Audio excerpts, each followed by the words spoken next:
Comment se fait-il que notre mort avec Christ puisse devenir une réalité pour nous d'une manière instantanée? Il ne faut qu'un instant pour prendre notre place de crucifié avec Christ. Mais ensuite, l'Esprit de Dieu doit jour après jour exercer sa puissance sur notre vieille nature. Notre part est de la livrer à la croix au fur et à mesure qu'elle nous est révélée d'une manière plus profonde. Après avoir réalisé notre mort avec Christ, de nouvelles manifestations de notre vie propre feront probablement jour et nous aurons à y faire face. Car à mesure que l'œuvre de Dieu s'approfondit dans nos cœurs, le Saint-Esprit nous révèle des abîmes de péché dont nous n'avions aucune idée. Si du moins la prière que nous adressons à Dieu est « Seigneur, ne m'épargne pas ». Il peut arriver que l'adversaire imite le moi afin de nous faire perdre notre foi dans le fait que nous sommes crucifiés avec Christ. Il nous faut donc nous tenir de pied fermes sur le rocher de la parole de Dieu vivant et de l'éclairer. Il est écrit « J'ai été crucifié avec Christ, sa mort est devenue la mienne ».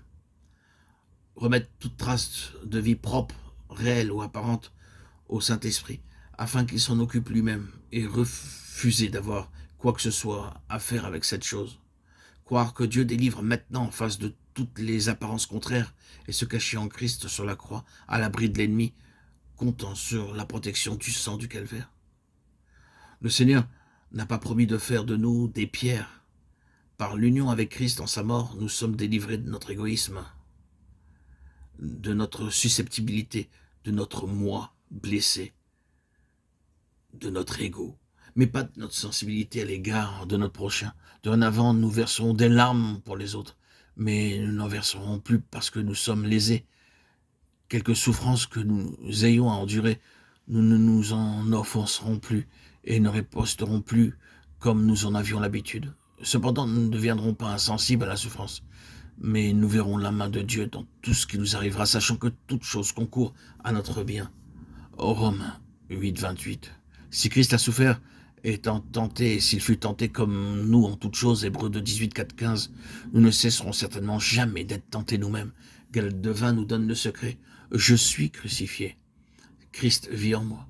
Je, l'égoïste je, est cloué à la croix. Moi, ma personnalité demeure pour être tentée et mise à l'épreuve.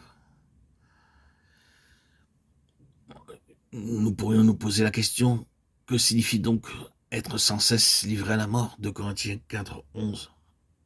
En lisant le contexte de ce passage, nous verrons qu'il se rapporte au fait que la vie physique de saint Paul était continuellement exposée au danger. Il ne semble pas du tout qu'il concerne la mort spirituelle. Dans 2 Corinthiens 4, 10, en revanche, nous lisons ces mots, portant toujours avec nous dans notre corps la mort de Jésus.